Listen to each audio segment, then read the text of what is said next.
আসসালামু আলাইকুম ওয়া রাহমাতুল্লাহি ওয়া বারাকাতুহু। সম্মানিত দর্শক, সকলকে আবারও স্বাগত জানাচ্ছি বিআর মাসুদ ব্লগে ইন্ডিয়ান ভিসা রিলেটেড সর্বশেষ আপডেট ভিডিওতে। বন্ধুরা, আজকে শনিবার ২৭শে জানুয়ারি। আর কয়েকদিন হলে এই বছর শেষ। দরজায় কড়া নাড়ছে ২০২৬ সাল। তো ২০২৫ সালে আমি বরাবরই শুরু থেকে একটা কথা বলে এসেছিলাম যে ২০২৫ সালে ট্যুরিস্ট ভিসা খুলবে না। যদিও বা অনেক ইউটিউবার, অনেক ইউটিউবারই শুরু থেকেই বলে এসেছে জানুয়ারিতে, তারপর ফেব্রুয়ারি, মার্চ, এপ্রিল বলতে, বলতে ডিসেম্বরের ১ম সপ্তাহ, শেষ সপ্তাহ এবং এমনকি গেল ৩-৪ দিন আগে দেখলাম তারা বলছে যে জানুয়ারির শুরুতে ১ম সপ্তাহেই খুলে যাবে টুরিস্ট ভিসা। তো এই সমস্ত আমার ইউটিউবার ভাইয়েরা সারা বছর এই সমস্ত বকে এসেছে, আবারও ২৬-এ বকবে। মনে করেন ২৬-এও যদি না খুলে পুরো ২৬ সালটা এভাবেই চালাবে। এভাবেই তারা তাদের রেভিনিউ জেনারেট করবে। ওকে গাইস, এটা আসলে আমার মূল বক্তব্য নয়। আসলে বর্তমান সিচুয়েশনটা কি সেটা আপনাদের সামনে তুলে ধরবো। এই মুহূর্তে ভিসা পাওয়া যাচ্ছে কিনা সেই বিষয়টা তুলে ধরবো, বা ভিসার পাওয়ার সম্ভাব্য তা কতটুকু সেই বিষয়টা আপনাদের সামনে তুলে ধরবো।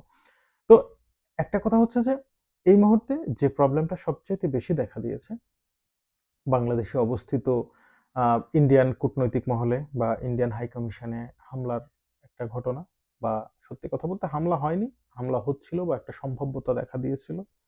সেম ঘটনা ইন্ডিয়াতে।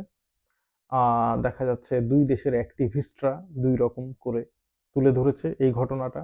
যা ঘটেছে তার সঙ্গে আরো কিছু মসলা মিক্সড করে খবরটাকে এমনভাবে তুলে ধরেছে যে প্রতিটা দেশের মানুষের হৃদয়েই কিন্তু এক প্রকারের ক্ষোভ জেগে উঠেছে।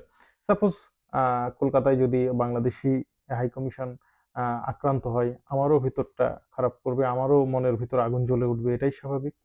তো যখন তারা খবর পেয়েছে, বিশেষ করে ভারতের ভাইরা যে জানতে পেরেছে বাংলাদেশে চট্টগ্রামে সাব হাই কমিশন যেটা সেটা আক্রান্ত হয়েছে, তখন তো তাদের মনের মধ্যে একটা অন্যরকম দেখা দিবে, এটাই স্বাভাবিক। দেশপ্রেম তো সবার মধ্যে আছে, আর যার দেশপ্রেম নাই তাকে নিয়ে আমার কোনো কথা নেই, তিনি স্কিপ করতে পারেন। তো আমি যে জিনিসটা উপলব্ধি করলাম যে ঘটনা ঘটতেছে এক, মিডিয়া তুলে ধরতেছে আরেক রকম করে। আমি এর আগে আমার ২টা ভিডিওতেও বলেছি যে চট্টগ্রামে আমি থাকা অবস্থায় আমি অবলোকন করেছি আসলে ইন্ডিয়ান হাই কমিশন বা সাব হাই কমিশন যেটা, সেখানে কোনো প্রকার হামলা হয়নি। একটা প্রতিবাদ মিছিল যাচ্ছিল ইন্ডিয়ান হাই কমিশনের বাসার দিকে লক্ষ্য করে। পুলিশ অনেক আগেই সেটাকে ছত্রভঙ্গ করে দেয় এবং পরবর্তীতে কিন্তু ইন্ডিয়ান হাই কমিশনার সন্তুষ্ট প্রকাশ করেছে। তো ইন্ডিয়ান হাই কমিশনে কিন্তু এমন ঘটনা ঘটেনি। ইন্ডিয়ান হাই কমিশনের বাসভবনের দিকে মিছিলটা যাচ্ছিল। কিন্তু এটাকেই ইন্ডিয়াতে মানে এইভাবে প্রচার করা হলো যে চট্টগ্রামে ইন্ডিয়ান হাই কমিশনে হামলা। এর পরিপ্রেক্ষিতে আবার ভারতে দিল্লিতে বাংলাদেশি হাই কমিশনের সামনে বিক্ষোভ প্রদর্শন করলো। বোম্বাইতে বাংলাদেশি সাব হাই কমিশনে, কলকাতায় বাংলাদেশি সাব হাই কমিশনে বিশাল বিক্ষুব্ধ জনতা মানে অ্যাটাক করবে এরকম একটা অবস্থা আমরা যেটা দেখেছি আর কি। আসলে অ্যাটাক হয়েছে কিনা জানি না। তো যাই হোক, একটা প্রতিবাদ বা একটা সংঘর্ষ হয়েছে। শিলিগুড়িতে হয়েছে। তারপর ভারতের ত্রিপুরা রাজধানী আগরতলায় হয়েছে। তো এই সমস্ত বিষয়গুলো আসলে ২ দেশেই মানে ২ দেশই আক্রান্ত। তো এখন কথা হচ্ছে তাহলে কি আর আমরা ভিসা পাবো না? তো আমার এক দর্শক ভাই আমাকে ইনবক্সে মানে আমার ফেসবুক ইনবক্সে বলেছিল, মাসুদ ভাই, বাংলাদেশিদের মধ্যে যে ভারত বিরোধিতা আর ভারতের মধ্যে যে বাংলাদেশ বিরোধিতা, এটা তো কখনো শেষ হবে না। তার মানে কি তাহলে আর এই সমস্যার সমাধান হবে না? তো আমার উত্তরটা হচ্ছে যে ভাই, আপনার কথাটা 100% সত্য, আবার 100% ভুল। কিভাবে 100% সত্য আর 100% ভুল? হয়তো কথাটার মানে একটা লজিক আছে, লজিকটা বোঝার চেষ্টা করবেন। যে বাংলাদেশের কিছু মানুষ আছে, তারা চায় না ভারত যাবে। অলওয়েজ তারা ভারত বিরোধী। আবার বাংলাদেশের কিছু মানুষ আছে তারা চায় ভারতের সাথে সুসম্পর্ক এবং ভারত যাওয়া আসা করবে। সেম ইন্ডিয়াতেও কিছু লোক আছে যারা মোটেও চায় না বাংলাদেশের সাথে কোনো প্রকার যোগাযোগ রাখতে। তারা বাংলাদেশে আসবেও না, বাংলাদেশিদেরকে তাদের দেশে যেতেও দিবে না। ইভেন তারা আমার ভিডিওতেও কিন্তু অনেক বাজে কমেন্টস করে। অনেকে বলেছে যে আমরা রেডি হয়ে আছি বর্ডারে, শুধু আসিস, কচু কাটা করা হবে। এইরকম উল্টাপাল্টা কথাবার্তা। এই সমস্ত লোকদের কথাবার্তায় আমি আসলে নাক ঘামাই না। কারণ আমি নিজেও দেখেছি যখন আমি ভারতে গিয়েছিলাম, কোনো একটা কারণে আমি বিপদেও পড়েছিলাম। তা হিন্দু ভাইরাই আমাকে বাঁচাতে এগিয়ে এসেছে, আমাকে সেভ করতে এগিয়ে এসেছে। আসলে বিপদ বলতে তেমন কিছু না, আমি একটু আতঙ্কগ্রস্ত হয়েছিলাম। যে মনে হচ্ছিল যে বোধহয় আমার সাথে কেউ কোনো একটা মানে কোনো একটা বিষয় নিয়ে কোনো একটা গন্ডগোল করতে পারে। তো আলহামদুলিল্লাহ এতটাই আমার প্রতি যত্নশীল ছিল তারা, আমাকে বর্ডার পার করে দেওয়া, না ইমিগ্রেশনে ফুল টাইম খোঁজ খবর রাখা, ইভেন আমি বাংলাদেশে আসার পরেও আমার ২ বাচ্চার জন্মদিনে তারা আমার বাচ্চাদের জন্য কেক পাঠিয়েছে, চকোলেট পাঠিয়েছে। আলহামদুলিল্লাহ তাদের আন্তরিকতা। তারা কিন্তু আমার দর্শক। তো আন্তরিকতার দিক থেকে কেউ আন্তরিক, কেউ মানে আন্তরিক না। এটা কিন্তু আজীবন ছিল, আজীবন থাকবে। তো এটা যখন পূর্বে শেখ হাসিনা গভর্নমেন্ট ছিল তখন কি বাংলাদেশের মধ্যে ভারত বিরোধিতা ছিল না? তখনও তো তুঙ্গে ছিল। তখনও তো যখন বিশ্বকাপ ক্রিকেটের ফাইনাল ম্যাচ হয় তখন বাংলাদেশ থেকে একজন জানিয়েছিল যে প্রয়োজনে কলা গাছকে সাপোর্ট করবে কিন্তু ইন্ডিয়াকে নয়। এটা নিয়ে ইন্ডিয়া ফুঁসে উঠেছিল। তখন কি ভিসা বন্ধ ছিল? বন্ধ ছিল না।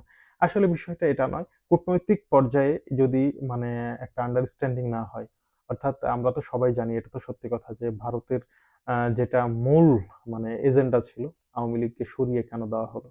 আওয়ামী লীগ নাই এই কারণেই তারা গুসসা করেছে এবং তারা চেয়েছিল যে রাজনৈতিক একটা নিয়ন্ত্রণ বাংলাদেশের উপরে যেটা পুরোপুরি হারিয়েছে। মূলত এই কারণেই তারা বাংলাদেশের উপরে ক্ষিপ্ত। আর রাজনৈতিক নিয়ন্ত্রণ প্রতিষ্ঠায় তারা বিশেষ করে কখন থেকে আরো মানে হার্ড হলো? যখন থেকে বিগত বিএনপি সরকারের আমলে ১০ ট্রাক অস্ত্র ধরা পড়েছিল এবং শুনেছি সেই অস্ত্রগুলো নাকি আসামের দিকে যাচ্ছিল। তো এই সমস্ত কারণে তারাও উদ্বিগ্ন। তারাও তো সুতরাং চাইবে যে এমন কেউ একটা ক্ষমতায় থাকুক ভবিষ্যতে যাতে আর এমন কোনো ঘটনা কেউ না ঘটায়।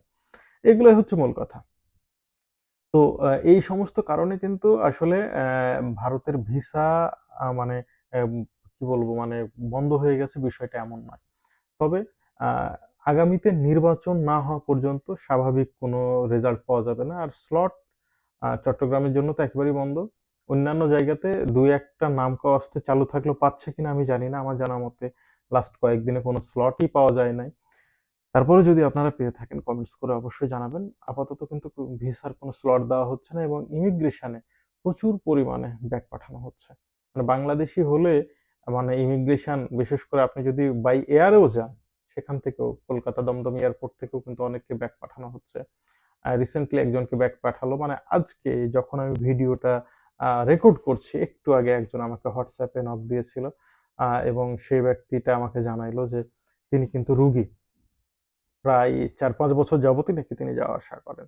এবার তিনি মানে অ্যাটেন্ডেন্ট ছাড়া তিনি গিয়েছেন। তিনি মনে করছেন যে এবার চেকআপটা করিয়ে আবার আসবেন। অ্যাটেন্ডেন্ট ছাড়া গিয়েছেন। এটাই মূলত অন্যায়। তাকে ব্যাক পাঠানো হয়েছে। তো তিনি একজন বয়স্ক মানুষ দেখলাম। তারপরে মোটামুটি স্ট্যামিনা আছে বলে সে গিয়েছিল। কিন্তু আসলে দুর্ভাগ্য তাকে ব্যাক পাঠানো হয়েছে। এবং আরো একটা বিষয় যে যারা সিঙ্গেল মেডিকেল ভিসা নিচ্ছেন, একটা কথা বলি যে সিঙ্গেল মেডিকেল ভিসাটা কিন্তু আসলে ইন্ডিয়ার যে মানে এই ভিসা প্রসপেক্টাস সেটার মধ্যে নাই। এটাকে মানে ওভারলে করে মানে দেওয়া হচ্ছে কিছু ভিসা যেটার পিছনে অনেককে কিছু এক্সট্রা ব্যয় করতে হচ্ছে। ব্যয় করে তারা এ ধরনের ভিসাগুলো নিচ্ছে। তবে এ ধরনের ভিসাগুলোতে ইমিগ্রেশনে রিফিউজড পরিমাণটা টু মাচ হাই। সুতরাং এই বিষয়টা মাথায় রেখেই কিন্তু আপনারা এই ধরনের ভিসাগুলো নেবেন। তো সকলকে ধন্যবাদ। আসসালামু আলাইকুম ওয়া রাহমাতুল্লাহ।